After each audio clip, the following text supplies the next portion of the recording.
Together for Kwanzaa by Juwanda G. Ford, illustrated by Shelly, Hehenberger.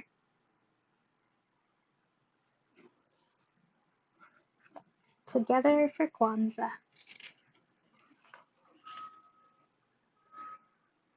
It was the first day of Kwanzaa, and Kayla was sad. Her big brother Kari could not come home for the holidays because a heavy snowstorm had closed all the roads around his school. Kayla always missed Kari when he was away, but this was worse than ever. Now they would have to start Kwanzaa without him. Kwanzaa was Kayla's favorite time of year. She loved celebrating her African heritage and doing special things with her family. But how could she enjoy Kwanzaa this year if Kari was not a part of it?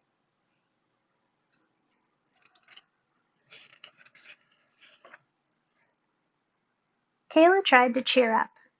After dressing in colorful African clothing, she began to set the Kwanzaa table. First, she put down the mikeku, a traditional straw mat. On top of the mikeku, she placed the kinara, a Kwanzaa candle holder. The kinara holds 7 candles, one for each night of Kwanzaa. A black candle in the middle, 3 red candles on the left, and 3 green candles on the right. The colors stand for different things: black for the African American people, red for their struggles, and green for hope and a good future.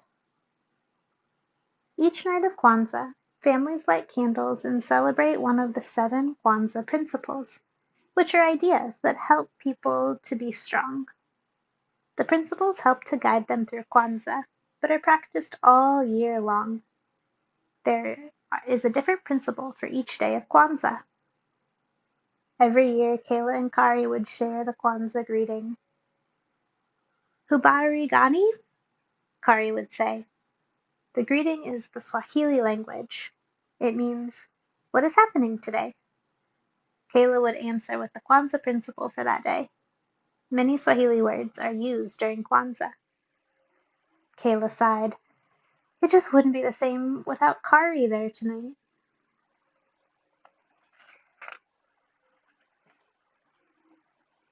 Kayla's parents helped her place fruits and vegetables on the mikeka. The fruits and vegetables are called mazao. They represent the harvest and the importance of working together. Here is the corn, said Kayla. Do you remember the Swahili word? Her mother asked. Muhindi, Kayla answered. The muhindi represents the children in the family.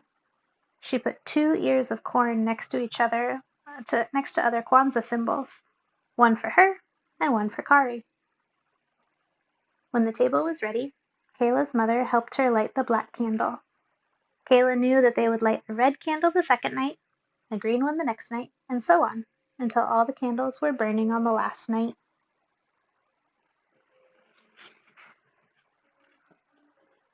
Since Kari was not there, Kayla's father greeted her. Habari gani? Kayla answered with the first principle of Kwanzaa. Umoja, she said. Umoja means unity. Kayla's father poured a few drops of water from the kikombe cha umoja, or unity cup, to remember and honor their ancestors. At Kwanzaa, everyone drinks from the unity cup to celebrate family and community unity. Kayla and her family practice unity all year by spending time together as a family. Kayla especially loved family movie night. They would rent movies and eat pizza and popcorn all night long. Thinking about movie night made Kayla miss Kari even more.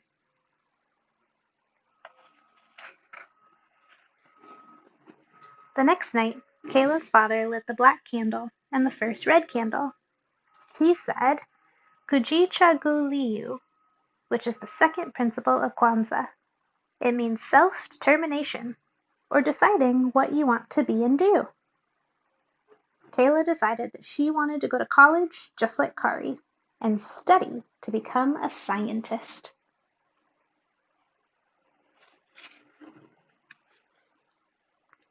On the third night, the phone rang just as Kayla was lighting the first green candle. It was Kari. Habari gani? Kari said. Ujimu, Kayla answered. Ujimu was the third principle of Kwanzaa. It means working together and being responsible. One way Kayla and her family practiced Ujimu during the year was by participating in her school's bake sale.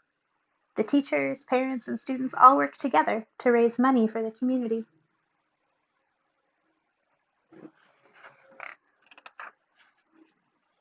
The black candle, one green candle, and two red candles were lit on the fourth night. Kayla was really happy tonight. The roads were clear and Kari was on his way home. The principle for the fourth night of Kwanzaa is Ujamu. Ujamu means cooperative economics, or supporting African American businesses. Kayla and her parents love shopping in Tubman Square, where African Americans sold handmade jewelry, hats, and clothes. The phone rang, and Kayla ran to answer it. "Hi, Kari, are you almost home?" she asked. Kari explained that his car had broken down on the way. It would take a few days to fix. Kayla burst into tears. There were only 3 days of Kwanzaa left. Kari would miss everything. "Don't cry, sweetie," Kari said. "I'll see you real soon, I promise."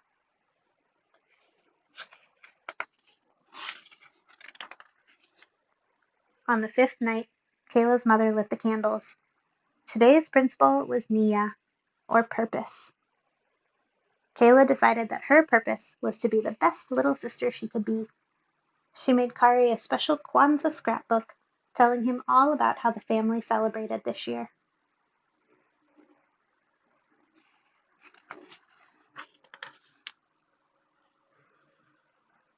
Kuumba, or creativity, is the principle for the sixth day of Kwanzaa. After the last red candle was lit, Kayla and her parents made lots of decorations for Kuramu that night. The Kuramu is a feast where families celebrate with friends and loved ones. Kayla made a flag using the Kwanzaa colors. It was black, red, and green, just like the candles in the Kinara.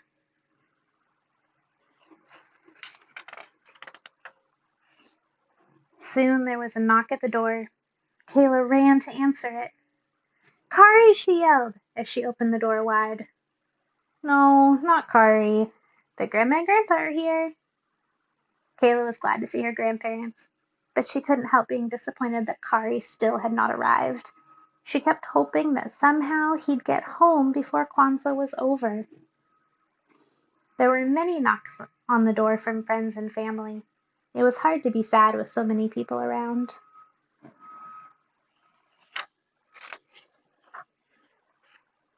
Everyone was enjoying the karamu. There was so much food they had to have a separate table just for desserts. No one heard Kari at the front door, so he just walked right in. Kayla squealed with delight when she saw him. "You made it," Kayla said, smiling. "I took a taxi to a bus," he answered, "just to see you." Kayla hugged Kari as tight as she could.